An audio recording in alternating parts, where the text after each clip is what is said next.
તો રાજ્યમાં કાળઝાળ ગરમીનો પ્રકોપ વધ્યો. મતદાનના દિવસે ગરમીનો પારો 43 ડિગ્રી જેટલો ઊંચો રહેવાની આગાહી. તારીખ 5 થી 7 મે સુધી રાજ્યમાં ગરમીનું યલો એલર્ટ. રાજ્યના મોટાભાગના શહેરોમાં તાપમાન ઉંચકાયું. 3 શહેરોમાં તાપમાન 42 ડિગ્રીને પાર. સૌથી વધુ તાપમાન સુરેન્દ્રનગરમાં 42.3 ડિગ્રી. આવતીકાલથી રાજ્યમાં હીટવેવની આગાહી. સૌરાષ્ટ્ર અને કચ્છમાં હીટવેવની આગાહી. પોરબંદર અને ભાવનગરમાં હીટવેવની આગાહી કરવામાં આવી. ગીર સોમનાથ અને કચ્છમાં હીટવેવ રહેશે. અમદાવાદમાં 41.7, ગાંધીનગરમાં 41.2 ડિગ્રી તાપમાન નોંધાયું. ડીસામાં 40.8, વડોદરામાં 40.8 અને સુરતમાં 39.8 ડિગ્રી તાપમાન નોંધાયું. વડોદરામાં ગરમીના કારણે થઈને હાર્ટ એટેકથી 2 લોકોના મોત થયા. 38 વર્ષીય યુવક અને લક્ષ્મીનગરમાં 48 વર્ષીય જગદીશભાઈનું હાર્ટ એટેકના કારણે મોત નીપજ્યું.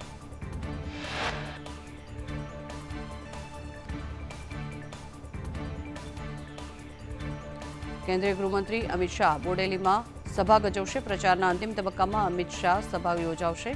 કાર્યક્રમને લઈને બોડેલીમાં પોલીસનો ચુસ્ત બંદોબસ્ત.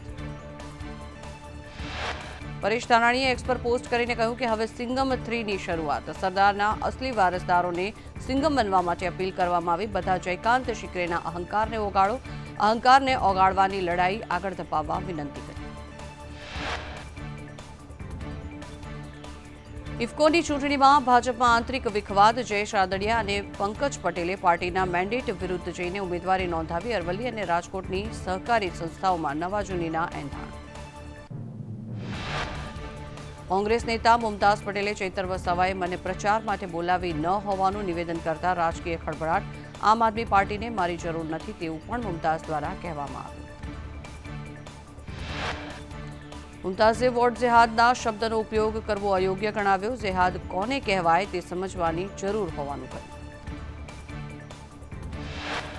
આપના કાર્યકરોને મનસુખ વસાવાએ ધમકી આપતા કહ્યું કે આપના કાર્યકરો ભાજપના કાર્યકરોને હેરાન ન કરે. રિઝલ્ટ પછી ભાજપના જ દિવસો છે. કોણ ક્યાં તીર મારે છે એની ખબર છે. એ તીર તમને ન વાગે તેનું ધ્યાન રાખજો.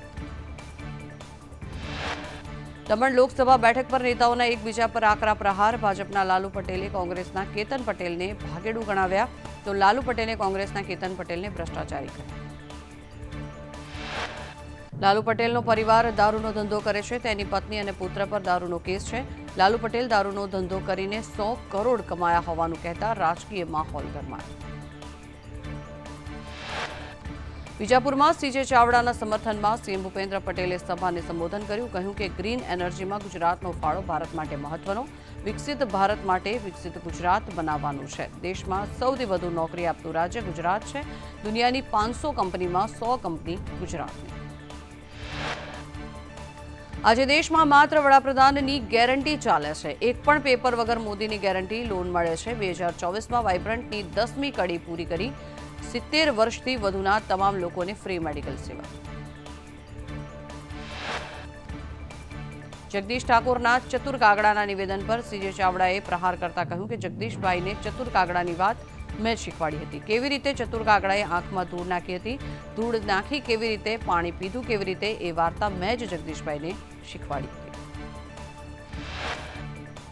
કચ્છ મોરબી બેઠકના કોંગ્રેસ ઉમેદવારના ગામે ગામ પ્રચાર. નીતેશ લાલાણી મિટિંગો કરીને પ્રચાર કરી રહ્યા છે.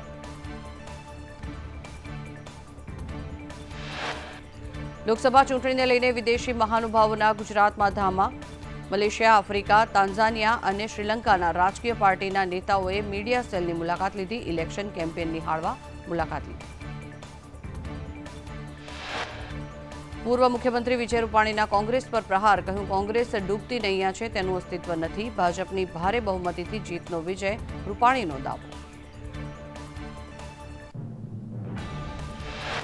ભાજપના રાષ્ટ્રીય અધ્યક્ષ જેપી નડ્ડાનું ગાંધીધામમાં ભવ્ય સ્વાગત. ઢોલ નગારા રાસ ગરબા સાથે જેપી નડ્ડાનું સ્વાગત કરવામાં આવ્યું. રોડ શોમાં જેપી નડ્ડાએ લોકોનું અભિવાદન ઝીલ્યું. ભાજપના રાષ્ટ્રીય સંગઠન મંત્રીના કોંગ્રેસ પર પ્રહાર. 100% મોદીની ગેરંટી સાથે ચાલે છે. કોંગ્રેસે 1984માં અનેક શીખોના કતલ કર્યા હતા. ગાંધી પરિવાર અમારી મજાક ઉડાવતો હતો. સુરતમાં આપ નેતા દિનેશ કાછડિયાએ કલેક્ટર કચેરીએ કુંભાણીનો વિરોધ કરતા કહ્યું કે કુંભાણી ટેકેદારો સાથે કરોડોમાં વેચાઈ ગયા છે. સુરતમાં ભાજપ ઉમેદવાર બિનહરીફ થયા. કલેક્ટર સાહેબ, સુરતના લાચાર મતદારો માટે કંઈક બોલો. સુરતની 24 લોકસભા વિસ્તારનો લોકો મત કોને આપશે? ભાવનગરમાં ભાજપ ઉમેદવારના પ્રચારનો નવો અંદાજ જોવા મળ્યો. નીમુબેન બાંભણિયાએ હીરાના કારખાનામાં રત્ન કલાકારો સાથે હીરા પારખ્યા.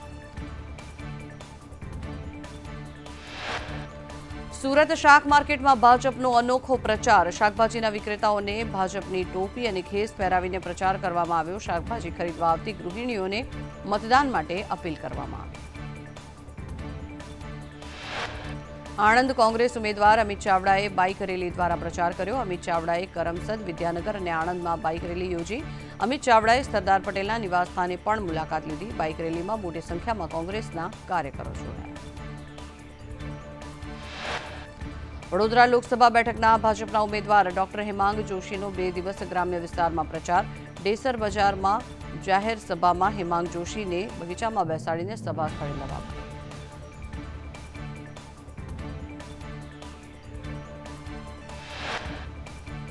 અંતિમ તબક્કામાં ઉમેદવારોના અનોખા અંદાજ યથાવત. મહેસાણા લોકસભા ઉમેદવાર રામજી ઠાકોરે રિક્ષા ચલાવીને પ્રચાર કર્યો. રિક્ષામાં કોંગ્રેસના જિલ્લા પ્રમુખ સહિતના કાર્યકરો બેઠા. ભાજપે ભાવનગરમાં વિવિધ સમાજના સંમેલન યોજ્યા. પૂર્વ નાણામંત્રી વજુભાઈ વાળા, ભાજપના પ્રદેશ અધ્યક્ષ પાટીલે પણ હાજરી આપી હતી. મોટી સંખ્યામાં સમાજના આગેવાનોની ઉપસ્થિતિ રહી હતી. આ ઉપસ્થિતિમાં સંમેલનો યોજવામાં આવ્યા. મોરબીના ટંકારામાં રૂપાલાની જાહેર સભા યોજવામાં આવી. જાહેર સભામાં જયેશ રાદડિયા પણ હાજર રહ્યા. મોટી સંખ્યામાં કાર્યકરો પણ ઉપસ્થિત રહ્યા. રાજકોટમાં કોંગ્રેસના ઉમેદવાર પરેશ ધાનાણીએ સભા સંબોધતા કહ્યું કે સંસદ સભ્ય બનવું મારું સ્વપ્ન નથી. હું તો સરદારના અસલી વારસાને આગળ ધપાવવા માટે આવ્યો છું. હું રાજકોટમાં જનતાના કામ કરવા આવ્યો છું. ધાનાણીએ ભાજપ પર પ્રહાર કરતા કહ્યું કે ભાજપથી ગુજરાતની જનતા પરેશાન છે. ભાજપે રાજકોટમાં ઉમેદવાર આયાત કરવા પડ્યા. દેશની એકતાના ગુલદસ્તાને પીંખવાનું પાપ ભાજપ કરે છે. વર્ગ વિગ્રહતાની આગમાં રાજકીય રોટલા શેકવા પ્રયાસ કરાઈ રહ્યા છે. ભાજપ લોકોનો પ્રેમ જીતી શકે તેમ નથી, એટલે ભાજપે સુરતથી હરીફ વગરની ચૂંટણીનો પાયો નાખ્યો. ભાજપ સરકારી તંત્રનો દુરુપયોગ કરીને ફોર્મ રદ કરાવશે.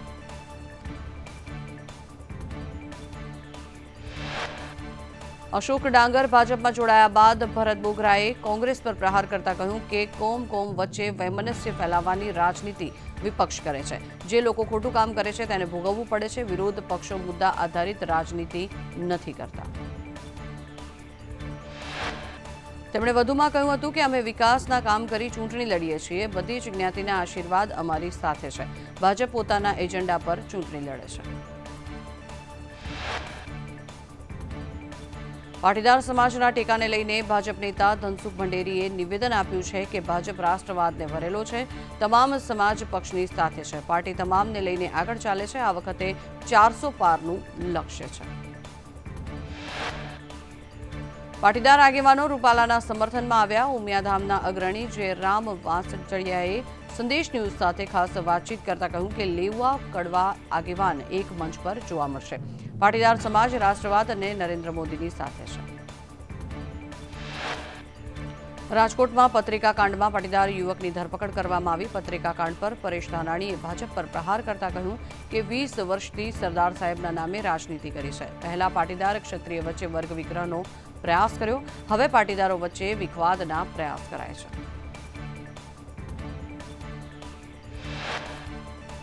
રાજકોટ પત્રિકાકાંડમાં પાટીદાર યુવકની ધરપકડ મુદ્દે મનીષ દોશીએ પ્રહાર કરતા કહ્યું કે મૂળ ભાજપના પેજ પ્રમુખો આવી પત્રિકાઓ વહેંચાવે છે.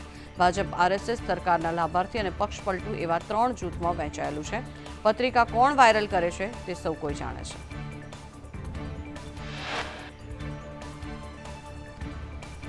વડાપ્રધાન મોદી 14 મેના રોજ વારાણસીથી સતત ત્રીજી વખત ઉમેદવારી ફોર્મ ભરશે. 13 મેના રોજ પીએમ મોદી વારાણસીમાં રોડ શો કરશે. દાહોદમાં ભાજપના રાષ્ટ્રીય અધ્યક્ષ જેપી નડ્ડાએ કોંગ્રેસ પર પ્રહાર કરતા કહ્યું કે કોંગ્રેસે ધર્મ અને વોટ બેંકના નામે રાજનીતિ કરી. આજે દેશમાં વિકાસવાદની રાજનીતિ થઈ છે. મોદીજીએ આદિવાસી મહિલાને ભારતના રાષ્ટ્રપતિ બનાવ્યા. આદિવાસી ભાઈ બહેનોને મોદીજીના નેતૃત્વમાં સન્માન મળ્યું. ક્યારેક જનજાતિ ગૌરવ દિવસ નહોતો બનાવવામાં આવતો. જનજાતિઓ માટેનું બજેટ પણ 3 ગણું વધારવામાં આવ્યું છે.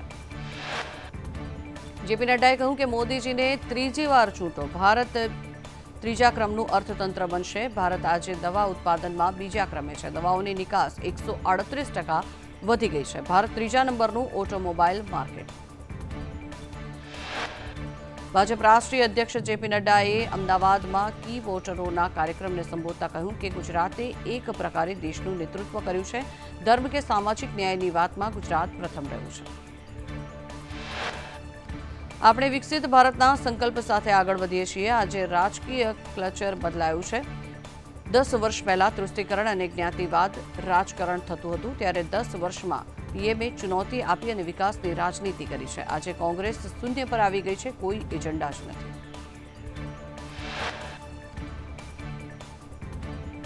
વડાપ્રધાન નરેન્દ્ર મોદી 2 દિવસ ઉત્તર પ્રદેશમાં ઝંઝાવાતી પ્રચાર કરશે. ચોથા અને 5મા તબક્કાના મતદાનને લઈને પીએમ 2 દિવસમાં કુલ 7 લોકસભા બેઠક પર ધુઆધાર પ્રચાર કરશે.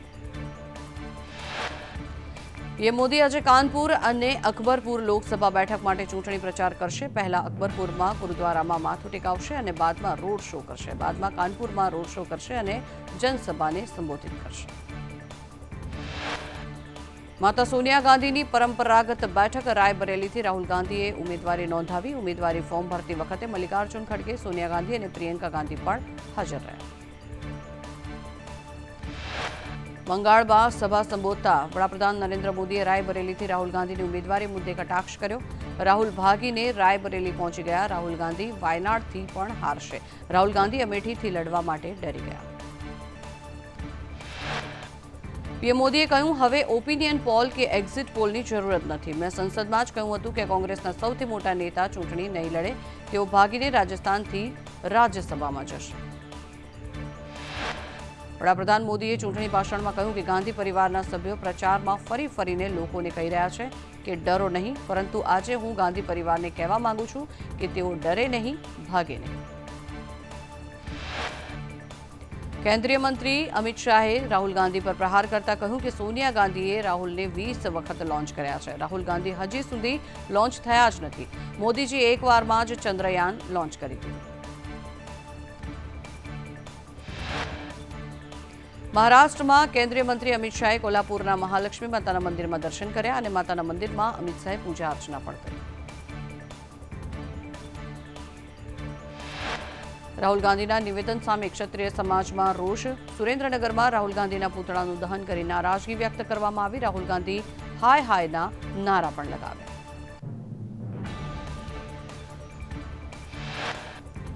સુરત શહેર પોલીસનો નવતર પ્રયોગ. દરેક પોલીસ સ્ટેશનમાં ચેકિંગ પોઈન્ટ માટે ફ્લિકરિંગ લાઇટ અને એનાઉન્સમેન્ટ માટે બ્લૂટૂથ સ્પીકર આપવામાં આવે. ચૂંટણીને લઈને સુરત પોલીસ એક્શનમાં આવી છે. નવસારી, બારડોલી અને લોકસભા ચૂંટણીને લઈને ચેકિંગ. કુલ 12,710 વાહનોનું ચેકિંગ હાથ ધરવામાં આવ્યું. 510 જેટલા શંકાસ્પદ સ્થળો પર સઘન ચેકિંગ હાથ ધરાયું. 411 હિસ્ટ્રી શીટર કાર્ડવાળાની તપાસ હાથ ધરવામાં આવી છે. ત્યારે રાત્રે ડ્રોનથી પોલીસ દ્વારા ચેકિંગ હાથ ધરાઈ રહ્યું છે. ગુજરાતમાં લોકસભા ચૂંટણીને લઈને જિલ્લા કલેક્ટર સાથે ચૂંટણી પંચે વિડીયો કોન્ફરન્સથી બેઠક યોજી. મુખ્ય ચૂંટણી અધિકારી પી ભારતી સમીક્ષા બેઠકમાં હાજર રહ્યા. પોલીસ અધિકારીઓ પણ કોન્ફરન્સમાં હાજર રહ્યા. નવસારીથી 10થી વધુ સોસાયટીઓના પાયાના કામો ન થતા મતદાનનો બહિષ્કાર. વોર્ડ નંબર 5ની તમામ સોસાયટીમાં મતદાન બહિષ્કારના બેનર લાગ્યા.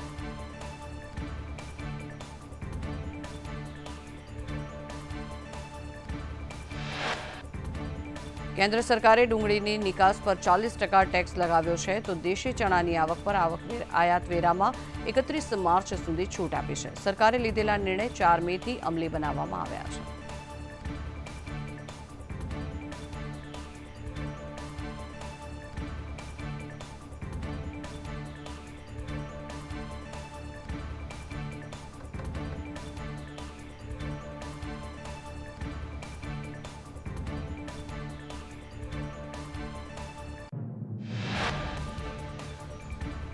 તો મહારાષ્ટ્રના મહાડમાં હેલિકોપ્ટર ક્રેશ થયું. હેલિકોપ્ટર ઉદ્ધવ જૂથના નેતા સુષ્મા અંધારેને લેવા માટે આવ્યું હતું.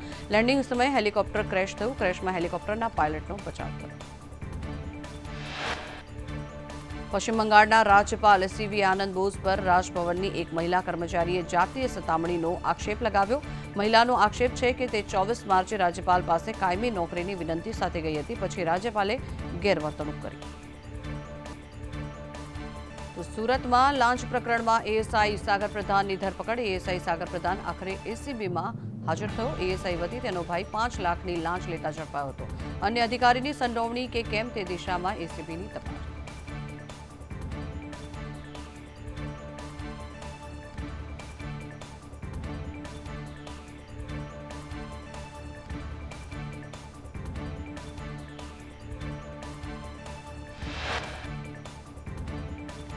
ગોધરા એમજીવીસીએલ કચેરીમાં પ્રીપેડ વીજ મીટર મુદ્દે ગ્રાહકોએ હોબાળો મચાવ્યો. પુરાવાઓ વિસ્તારમાં પ્રીપેડ વીજ મીટરમાં યુનિટ ચાર્જ વસૂલવામાં આવતો હોવાનો આક્ષેપ. અધિક્ષક ઇજનેરે ગ્રાહકોને અફવાઓથી દૂર રહેવા માટે અપીલ કરી. નવસારીમાં ફૂડ એન્ડ ડ્રગ વિભાગની કાર્યવાહી. વિજલપુર વિસ્તારમાં કેરીના રસમાં હાનિકારક રંગ અને એસેન્સનો ઉપયોગ કરનાર વિરુદ્ધ કાર્યવાહી હાથ ધરવામાં આવી. ફૂડ વિભાગે તકરાર બાદ કેરીના રસનો નાશ કર્યો. ભરૂચમાં પોલીસકર્મીએ ગોળી મારીને આપઘાત કરી લીધો. 2 રાઉન્ડ ફાયરિંગ થયાનું અંદાજ લગાવવામાં આવી રહ્યું છે. આત્મહત્યા પાછળનું કારણ હજી અજ્ઞાત. તાપીમાં મહંત રુદ્રપુરી મહારાજનું હૃદયરોગની બીમારીથી નિધન થયું. રુદ્રપુરી મહારાજની અંતિમ વિધિ ધાંગધ્રામાં કરવામાં આવશે. મહંતના નિધનથી હિન્દુ સમાજમાં શોકની લાગણી. અમદાવાદમાં રિક્ષા અને ઇકો વાન વચ્ચે અકસ્માત સર્જાયો. ઇકો ગાડીમાંથી દારૂની બોટલ મળી. જમાલપુરથી એનઆઈટી જતા બ્રિજ પર અકસ્માત સર્જાયો.